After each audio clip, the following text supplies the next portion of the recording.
Good morning, friends. Happy Tuesday. I hope that everything went well yesterday. I did get to hear from a lot of you, and we fixed some kinks that were happening with Edsby and stuff, and I got to see some of my friends, which made my heart so happy. I miss seeing them every day. Um, if you did not hear, they did extend the closing of schools until May 1st. So just keep an eye out when May 1st comes around, and I'm sure we will hear if they're going to continue the cancellation through the end of the school year. Um, while the schools are being canceled, everything will stay the same. We will still continue to do learning through this platform, um, and the meals that the school is providing are also going to continue through May as well. Don't forget that Schmidt is a site for you to get food.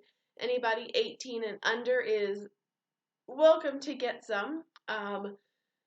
They have to be present in the car in order for you to get that, and you do pull in through the back parking lot where the buses are in the bus loop. So please take advantage of that. Let your friends, family, anybody who has somebody that is that age, let them know so they can take advantage of that as well. Miss Linda, Miss Vargas, and myself will be on Zoom today from 10 to 10:30.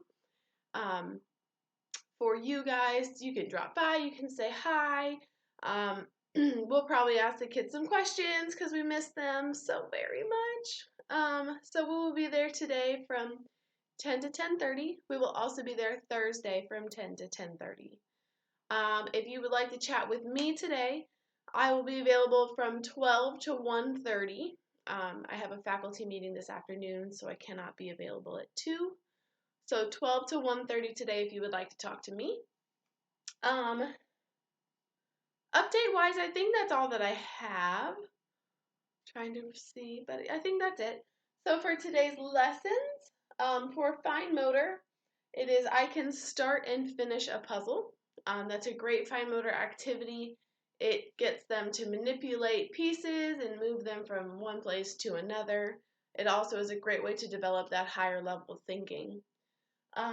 For gross motor today, it is I can follow the movements to the song Going on a Bear Hunt, which I will link underneath the gross motor tab. They love that song, and it's a lot of fun to do. You can't go over it, can't go under it. You got to go through it with the swish swish and the clomp clomps and all of that fun stuff that they enjoy. For reading today, we are still working with the letter N, and today it is also I can identify uppercase letters. If your child can already identify all of the letters uppercase, then you can go ahead and move on to the lowercase letters. But for most of my friends, we're working with the uppercase only. There's also an activity today. It's called Missing Letters. It's a pretty difficult activity. We've done it before, and it does take some time, but it's a great, great, great activity for them to practice saying the alphabet and kind of that higher level thinking to figure out which letter goes into that missing slot. What I do in class is it's broken down into like 5 or 6 different lines, and so the line will be like A, B, and have a blank where C is. And so I'll sing A, B, and kind of see if they can fill in that part and like, oh yeah, you said C. Can you find the letter C? And so that's kind of what I do in class with them. And then if they don't say the C, I say, oh, C comes next. A, B, C. Can we find the letter C? And kind of prompt them that way so they can kind of start to think and learn how your thinking skills go for activities like that. And it's best also to not give them all of the letters. For a few of my friends, that's okay. But for most of my friends, I usually give them a field of 3. So they're looking for the letter C. I'll keep out the N, the C, and the P, or whatever letters are there. So they have a minimized field to look at. So that's for reading today. For math, I can identify numbers 1 through 10.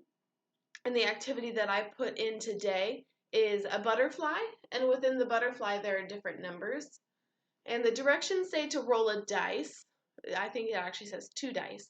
I choose not to do that in class because that's a lot of steps to just get to the final goal. So they're counting, then they have to remember the number, then they have to think about the number, and then find the number.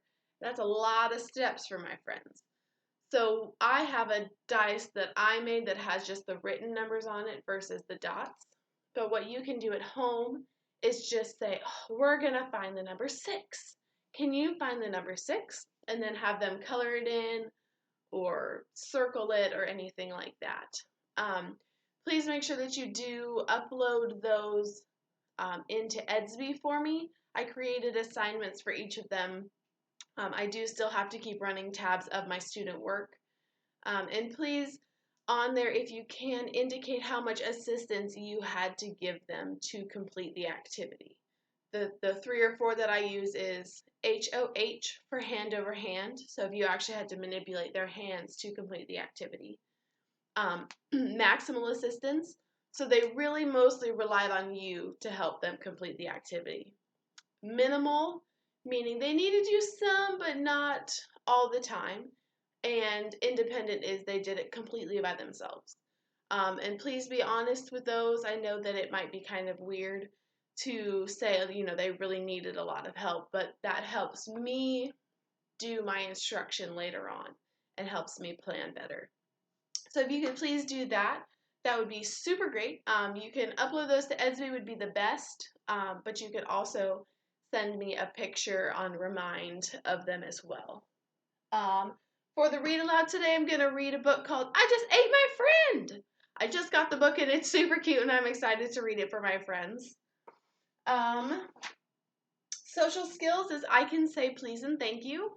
I love manners, so make sure they say it in every chance that they can.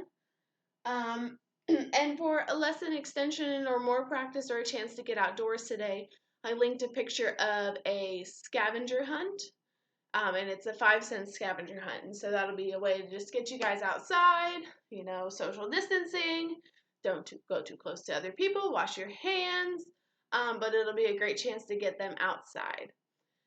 The packets, I did send them over yesterday to be printed and copied. I'm not sure what time they might be available today or if they will be available tomorrow, but I will send you guys a remind when those are ready. And, we also, Miss Linda yesterday went to school and made a supply package for you guys. Each child's name is on the pack. And there's paper, there's markers, there's pencils. I think there might be some scissors. And my 5-day-a-week friends, the activity that I made for them where they can practice spelling their name and manipulating the letters to do that, those are also in there as well. My newest friend, I don't think that I got the chance to make one for him yet, so his might not be there. But I can send you the link, Mom, if you would like me to. Just let me know. So keep an eye out for the remind message today when those are ready. And I think that's it. So I'll see you guys later.